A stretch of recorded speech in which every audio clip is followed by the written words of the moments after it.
Next up, we have Tessa Davis, who, as you know, is one of the co-founders of Don't Forget the Bubbles. She is a paediatric emergency consultant at the Royal London Hospital and the director of the PEM. Sorry, I thought I heard something.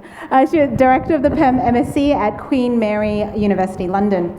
Her fun fact is that she managed to score Taylor Swift tickets in London, which makes her an absolute legend to her 16-year-old daughter. Tessa is going to be speaking on Open This If You Feel Nervous.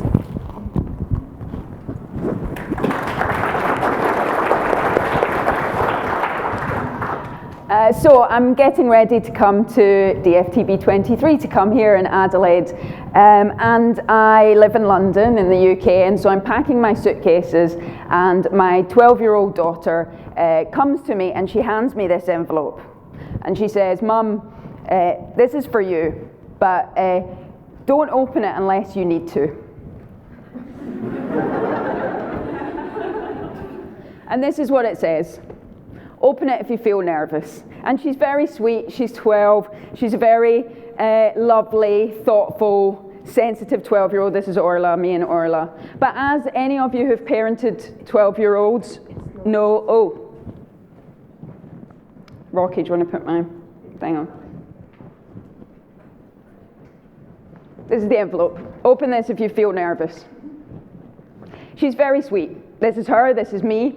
She's a lovely, caring 12-year-old, but as you know, if you've parented a 12-year-old, she's not always loving, caring, and sweet, and sometimes she can be a little bit more like this.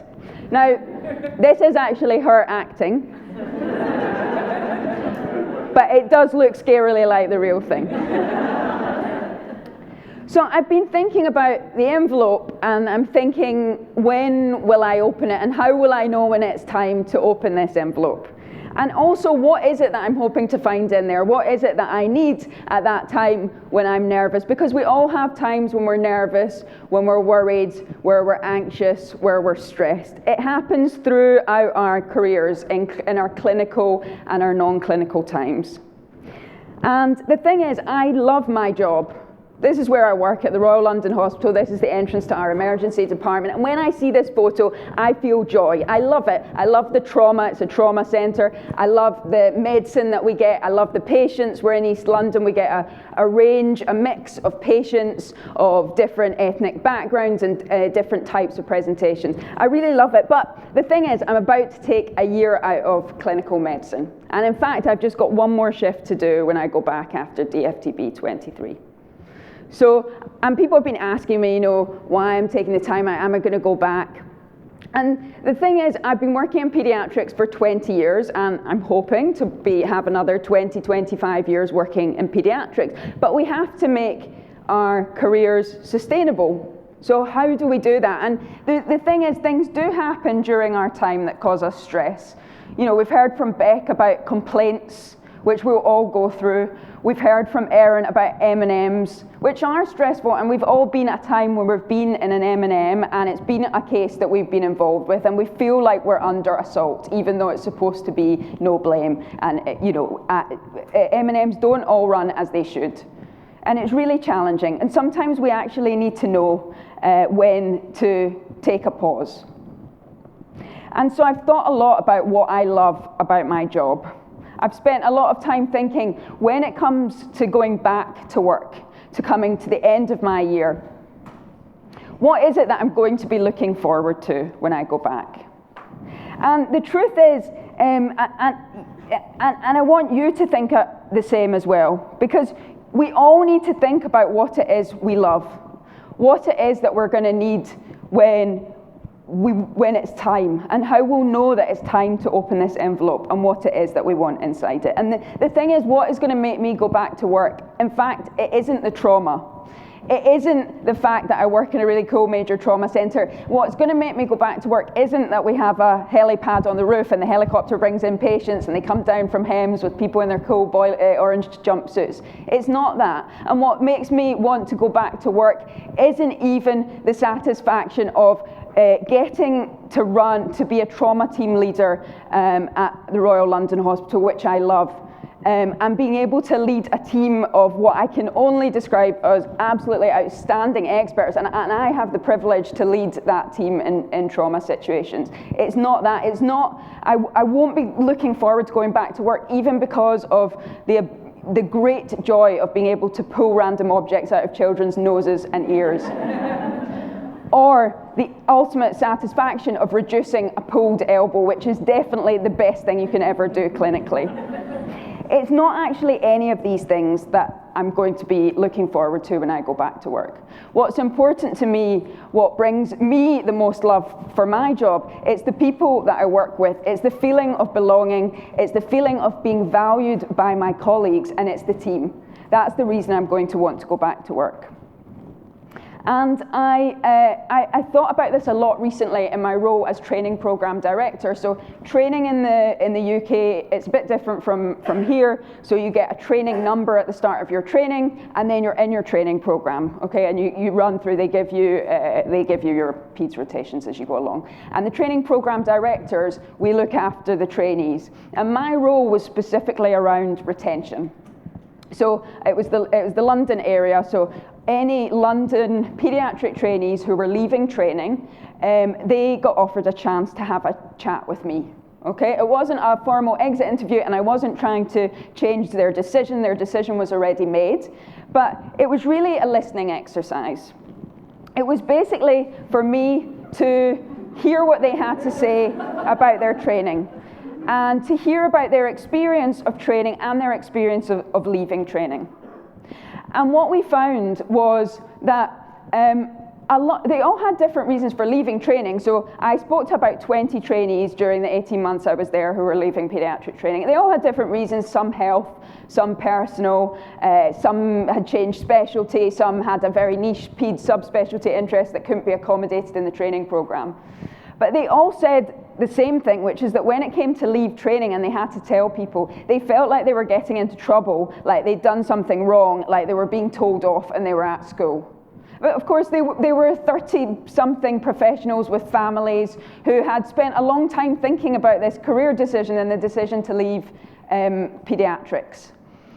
And so it really left a sour taste in their mouth when they left. And worse than that, they felt like they were an administrative difficulty and annoyance, just a cell on the spreadsheet that was to be deleted and to be replaced by a new trainee who would come in. And it really left them feeling bad. But what I did hear from them as well was lots of joy about how much they loved their specialty. They were all super enthusiastic about PEDS. They got lots of meaning from paediatrics. But they still left with a sour taste. In 2014, Turner described the motivation framework. And these are the 4 concrete pillars, A, B, C, and M. These are the 4 things that we need to find motivation: autonomy, belonging, competence, and meaning. And these trainees, they had competence, they were very competent. They all had meaning. They told me how much they loved paediatrics, but they definitely lost the autonomy when they felt they were being told off, and they had definitely lost that feeling of belonging. And I know for me, all of these things are of course important, but for me the belonging is the most important thing. It's the thing that gives me my motivation. And it doesn't just need to be in your regional or local communities that you do that you feel that kind of belonging. It can be in formal communities as well. So we set up the Pediatric Emergency Medicine Masters course, which is actually a collaboration between DFTB and also Queen Mary University of London. And we built this course from scratch. We're about to start running the 3rd year of it, so soon, by the end of the year, we'll have our first graduates. And we wanted to put together a course that was learning, but it was going to be online. It was going to be a distance learning course, so people from all over the world, but we wanted to build a feeling of community, which is very challenging to do, because people are there to get a master's degree. They've all paid a lot of money to be on the course, and they want that their primary goal is to get their degree, and they're never going to meet each other face to face. And they work in, some are doctors, some are nurses, some are paramedics. And so we designed a program to help pull them together. And we put together a program where the modules are taught mainly on a platform called Circle, where it's like a social platform where we chat, we discuss, we share learning together. And controversially, we don't have any pre-recorded lectures in our Masters, and in fact, we don't have any lectures at all in the Masters because we didn't think that this would help with one of our goals, which was community. And so selling this to the university was challenging because they had never heard of a Masters course without any lectures. So really, it was a real challenge getting it through. But we did get it through.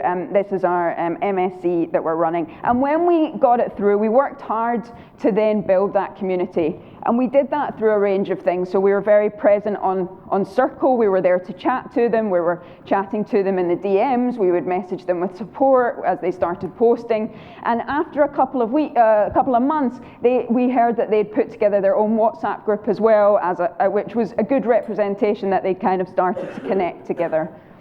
But I really knew that we had built a community when it was my birthday a few months later, and I got sent this birthday card. Now, to many of you, this might look like a terribly designed e-birthday card, circa 2010, which it is, but it actually represents so much more than that.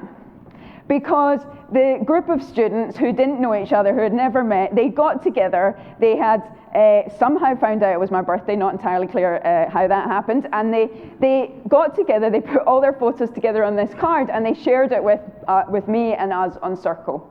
And it really meant a lot because they had shown that we had built a community. So it was belonging for me, it was belonging for the faculty, and it was belonging for them because they were all part of something. So we can build communities even when we are far apart. And of course, DFTB is the best example of that for me in my life, and I hope has been very positive for many of you. And we started it 10 years ago, which is why we've all got this 10 years thing. And it was for education. It was a website. It was education, it was knowledge translation, and we still do all of these things, but we do them through you guys, through a community of practice, and that's what's important. And although we have achieved a lot for DFTB in the last 10 years, we are very proud of that. The community of practice is the biggest part. So we have achieved great website views. We've had 1.5 million views in the last year on the website, and that's been great. We've actually got in the Teresa Chan and Michelle Lin's digital impact factor, where they ranked all of the emergency medicine blogs in the whole world for impact. We managed to get 4th under these 3, which is an amazing achievement. And you know, it's brilliant that we've achieved that.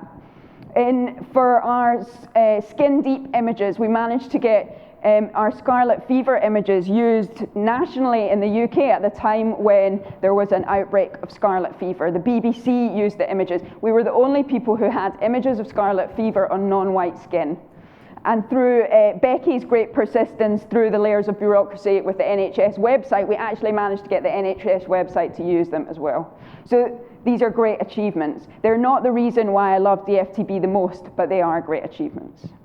And Alistair Munro, Alison Boast and Henry and loads of other people's work on COVID was so good that it got referenced in 2 WHO documents on return to school in COVID, which is amazing. And of course, we even made it to Jimmy Fallon and James Corden's opening monologues for our Swallowing Lego study. So these have been amazing achievements, but they aren't the thing that means the most to me about DFTB. What means the most is these people. It's being able to be here with you guys. It's being able to do things like this, to bring Gabriel onto the stage and to have 400 child health clinicians stand up and do their best. Apparently none of us have any rhythm, but we all tried to move our bodies appropriately to hip hop in an enthusiastic way and throw ourselves into it. And we get to try new things, and I know they don't always work because you like to tell me when they don't. I know that, but sometimes they do, and that's what's so important. That's what belonging is. When we arrived here yesterday at the DFTB conference, while you were all coming in and getting your coffee before it started, Ben realised that there was a problem in the concurrent room. You might notice what the problem is from this photo, but there was a giant concrete pillar in front of the stage. I've got it from another angle here, but actually it doesn't matter what angle you look at it from. There would have been a giant pillar right here in front of me. And it was quite stressful, but instead of having to go through the whole conference with you all laughing at how stupid we were for running an event with a giant pillar in front of the speaker, we all pulled together with the team from here, with all of our team, and we managed to come up with another plan before you got into the first concurrent session yesterday, so that we are all sitting in this room and I can see you and you can see me instead, and none of you are ever going to be any the wiser about this, and you'll never know how stupid we would have been. So who are your people? Who are the people that are there for you? Who are the people that you need to be able to be there to comfort you? For me, it's the people that I work with every day. It's the people that I work with in my team. And I know they all have all their foibles, all their flaws. We are very different. And sometimes they drive me nuts, and sometimes I drive them nuts as well. But they're the people who I love. The teams that I work with at the Royal London Hospital, at DFTB, at the PEM MSc, at the interview coaching I do, these are the people that are the most important. These are the people that are there when you make a mistake, when you mess up, when you feel nervous, when you feel anxious, when you feel worried, that they're there to make you a cup of tea, to sit and to have a chat with you, and just to be there. So I did open my envelope because at 5 p.m. on Sunday, which is 36 hours before the conference started, unfortunately one of our keynote speakers pulled out. And Ben, who was supposed to be here speaking in this concurrent, we moved him to the keynote this morning, and there was a space left. And as the conference lead, it was my job to step up, and I had 36 hours to put together a presentation, and I was feeling stressed, and I was feeling nervous, and I was feeling anxious, and then I remembered that I had this envelope, and I chose to open it then. And I'm not going to share with you the contents because it doesn't matter what was in them, but I knew what was going to be in them was to feel loved and connected and supported. So for you, I hope that you can think about how you will know when you need to open your envelope and what it is that you're looking for and what you hope to find in there at the time when you need it. Thank you.